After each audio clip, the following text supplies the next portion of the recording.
female reporter outside of the Taj terror attack, reporting for 60 hours of hell as it broke loose. My biggest interview was a man called Warren Buffett. When it came to reporting on sport, I said no one less than Tiger Woods. I spent 1,10 hours, 532 hours reporting during my career in broadcast journalism. But none of these will define my legacy. Because now I stand and build with myself and other women a game-changing effort to see how can we make this world far more equal. When you get a chance to see what I say on a daily basis, it's 2 words: created equal. And as I start my TEDx today, I want to not just urge women in this hall to listen to me. I want every single boy, every man, every dad, brother, son, to be partner and whatever else choices you make. To peel your ears and listen to why I stand ahead of you and make this absolutely heartfelt appeal of making a world that's more promising, more equal, and far more full of opportunities for all of us, no matter what choices of gender and identity we all make. Thanks for having me here. I'm going to start with maths. I wasn't very good at it, and I'm sure my professor sitting in this audience would also have a laugh. But maths has saved the story of my entire journey when it comes to talking about women.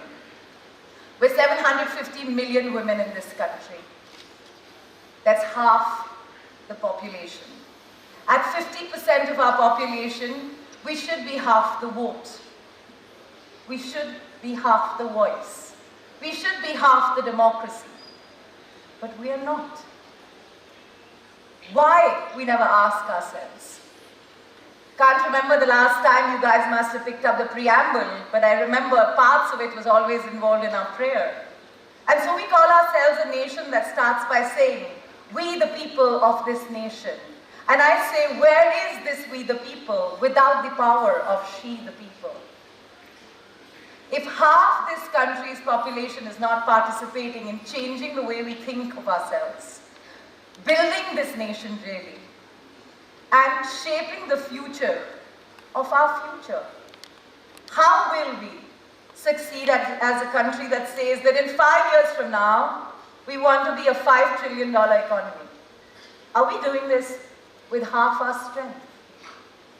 So when I started to think about these things, it came from the thought that, Shaili, how many interviews have you done in your career as a broadcast journalist? I said 500.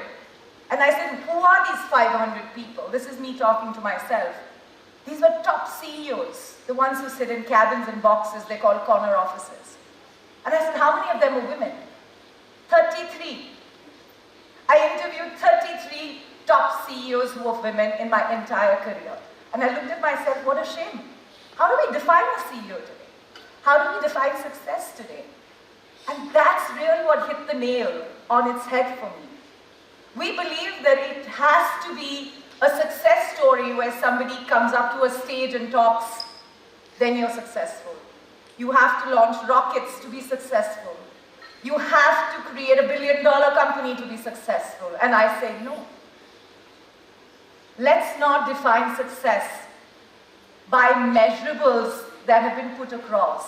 To me, the mom who makes food at home as a homemaker by choice, she is successful.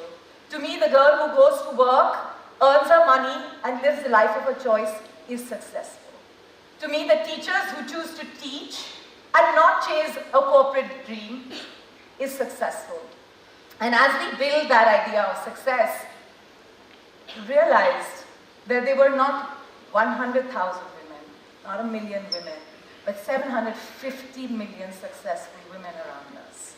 We were just not telling their stories. Not telling their stories. I often say this, and I'll probably end my talk at some point with the same statement. Women need many role models. but they need male champions. And that's why I began this talk by saying I want the men and the boys in this room to know that our society has constantly reminded us how inadequate women are. You know, there's a saying, and I put this in my book, which I call Sisterhood Economy, that all women are working women, only few are salaried. And we don't ever put that lens when we start thinking about opportunities. We don't put that lens when we start measuring what we are doing is worth it or not. We've constantly been reminded, whether it comes to workplaces, whether it comes to humor, whether it comes to sarcasm, that women should do certain things in a certain way. They should talk softly, sit properly, wear lengthily, or something else like that. And the more we talk about this change, to an extent actually, thanks to social media, which has sort of come around in different conversations on this stage, it's actually one person who can potentially change and trigger a movement. One person. So the idea of what I created, She the People, a platform, was born in 2015. And it was a subset of many of the experiences I had. But the one experience that really made it actually go from an idea to reality was the fact that somebody said, why do women need a platform? I'm like, why not? And that was the only reason I did it. And we started with one follower. Today, every month, She the People has 30 million people watching us.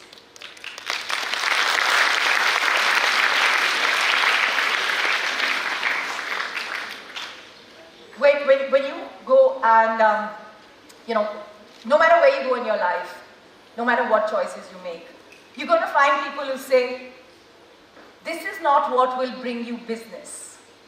This is not what will bring you popularity. This has never been done before. Can you bring an idea that's successful in America? I will back you there.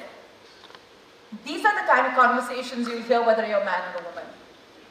And you're going to have to tell yourself, who am I betting on? I say this often, so much so I have bags printed on it, and I wear t-shirts that say this, and I will say this because I made it for a woman, this quote, but I think it holds for a guy as well. Behind every woman is herself. If you don't bet your life on yourself, no one else is going to bet. Just like the idea of leadership, and the number of people before me who talked about it. If you don't believe you're a leader, how do you expect people to follow?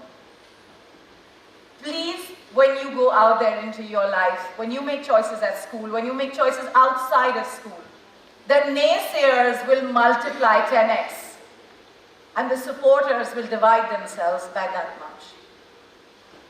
Keep yourself focused and keep your head held high. Because if you have an idea that no one else has, it is already you. If you power your idea and go out there and say, I will do it, people will eventually come to you not because of the idea, because you have the determination to make that change. And so when I decided to leave what was mainstream television, all those cool CEOs that I met said, who works in a space that is so niche? You all know what niche means, right? Like something really, really special, very, very tiny. And I said, if you think half your country is niche, isn't that problematic? And so I often say that not only are women 50% of this country, we raise the other half. We need to fix how we raise the other half. I'm a mom of a 9-year-old boy and a 6-year-old girl. The investment of my time going in how I raise my boy and how differently I raise my girl, very different. I spend a lot more time trying to raise my boy as a feminist because I can see that my girl already has role models to follow now. But more and more I think about the transition that I have made in working as a corporate journalist to one who actually recognizes what women can potentially do for a country like ours. I remain hopeful and optimistic that we will henceforth spend more time talking with boys and how they can change the way we think about women and how they can help us make this world far, far more equal. I'm going to just tell you two very short and very powerful stories. And the reason I'm telling you these stories is because it's a combination of my work with women and my work in the media.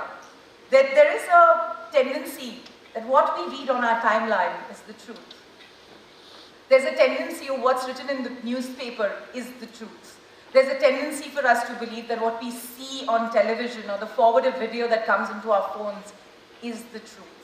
I want you all to recognize that at the end of the day, if you find yourself in positions of power, the power of being able to distinguish what is right, what is wrong, and that this might not be accurate or this should be reported differently, that is going to be supreme power of the future. Being informed citizens. And so one such story is the fact that if you take a pool of 1,000 articles and just splice it, you'll find that 800 articles out of every 1,000 are focused on the government, cricket, and Bollywood. 200 articles cover everything else, of which perhaps there is a sliver of coverage of women. And one part of this coverage is often around crimes of women. Very important. But I've always said this, and I'll say this again and again. We need to show women in light other than the kind of destitute situations they face. There are women who are succeeding in different ways, whether there is Paralympics, whether we're talking about women who are just leading in debate competitions, who are fantastic actors, or changing work on, rural ground. But we're not telling enough of those stories. We're not just telling enough of those stories, we're not celebrating how women are moving the needle on an everyday basis. So I met this young woman from a place called Satara, which is in Maharashtra. Her name is Rohini. And she was, at that point, doing her master's, and her parents wanted her to get married quickly. And so she landed up married. She was told she was overqualified for marriage. Finally, her husband went out to work in another city, and she started playing with the internet. For somebody who had never touched a phone, didn't know a thing about the internet, she learned how to do beekeeping. In villages, it's very useful to do that because you can help pollination in an agricultural field. Not only did she create an entire village of beekeeping through the internet, she came up with her own honey brand, which is now on Amazon, and then she set up a full-fledged factory. But the reason I'm telling you this story is that at one point she was told that she would not be able to do anything. And what changed for her was technology. So today where we stand are two very important things. The general recognition and enough research having been done on the fact that you put women in the economic, the economic value chain, you actually see numbers. You don't just see more women. You see more profitability. You see more leadership. You see more revenue. And then you see more ambition. Once she realized that she could do this, she stood for the panchayat elections. But she lost. You know why did she lose? And maybe our friend Krishna here would relate to it. She said, I went to the chai stop. She said, at the chai stop, you can't do this to the boys and say, come vote for me. And she said, that was the only reason I lost out. She said, otherwise everybody was with me. But I can't go and give free tea to somebody. I can't hug other men and say, come on, this is the watering hole. A cultural shift hasn't happened in our country, right? And so it was really amazing to see how a person who was forced into marriage transformed her life, used technology, and today she is one of Google's biggest internet sati, talking about transformation to technology.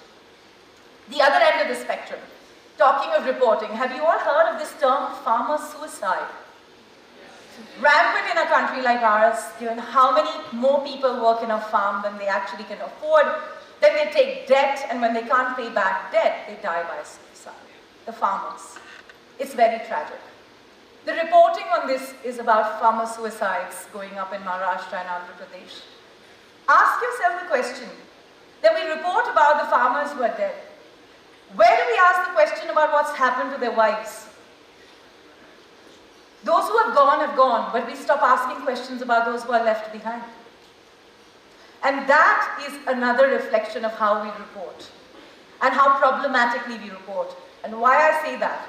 Because in 99% cases of farmer suicide, the women who are left behind have to sell their children and themselves to live behind with the debt they left. When we as citizens grow into people who are going to be in positions of command, positions of being a CEO or in the media or using, is that an indication of my time? Great, lovely. I like how the men before me didn't get this, huh? But good to be back in the spotlight. Is simply the fact that we need to change the way our coverage is done. We can only do it if we ask questions. This is something I learned from my teachers at Air Force Golden Jubilee, and I've never stopped saying this to every single new employee in my company. Don't come here with answers, come to me with questions. Raise your voice, ask your questions. And my final word to you all would simply be this, that it takes the power of one to fire change. And often, that one person that you're looking to champion you is you. Thank you.